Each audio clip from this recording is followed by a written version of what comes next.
10টি রাজ্যের জনজাতি সম্প্রদায়ের মানুষকে নিয়ে মায়াপুর ইস্কনে শুরু হলো 3 দিনব্যাপী জনজাতি কনভেনশন। ভারতবর্ষের 10টি রাজ্যে 3000 জনজাতি সম্প্রদায়ের মানুষকে নিয়ে মায়াপুর ইস্কনে অনুষ্ঠিত হলো 8ম বর্ষব্যাপী জনজাতি সম্মেলন। 23 এপ্রিল থেকে শুরু হওয়া এই জনজাতি সম্মেলন চলবে 25 এপ্রিল পর্যন্ত। বিশ্বের যে সমস্ত জায়গায় এখনও শিক্ষার আলো পৌঁছায়নি, তাদের দেখার মতন কেউ নেই। সমাজের মূল স্রোত থেকে অনেকটাই পিছিয়ে তারা। সহজ সরল জীবনযাপনে বিভিন্ন বাধার সম্মুখীন হচ্ছে।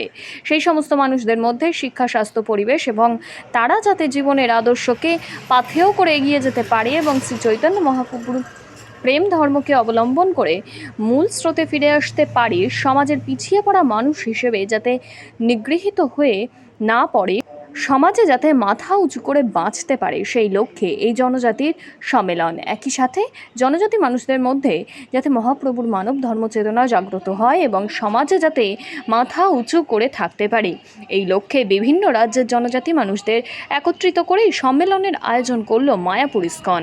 ইস্কন হেডকোয়ার্টার সিধা মায়াপুরে 8ম বার্ষিক ট্রাইবাল কনভেনশন 23, 24, 25 এপ্রিল 2000 অনুষ্ঠিত হচ্ছে।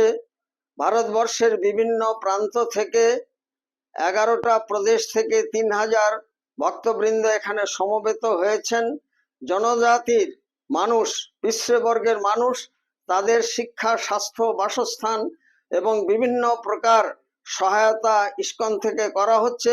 শ্রী চৈতন্য মহাপ্রভু সর্বজীবের প্রতি যে করুণা প্রদর্শন করেছিলেন এবং তারা যাতে পিছিয়ে পড়া মানুষ যাতে এগিয়ে আসতে পারে এবং তারা মূল স্রোতে ফিরে আসতে পারে, তারা সমাজের ব্রাত্য নয়, তারা যাতে উন্নত শির নিয়ে বাঁচতে পারে, সে আদর্শ নিয়ে বাঁচার জন্য সর্বস্তরের মানুষের কাছে আবেদন রাখছি।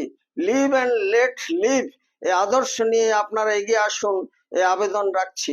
রসিক গৌরাঙ্গ দাস, ইস্কন মায়াপুর, জনসংযোগ আধিকারিক, নদিয়া।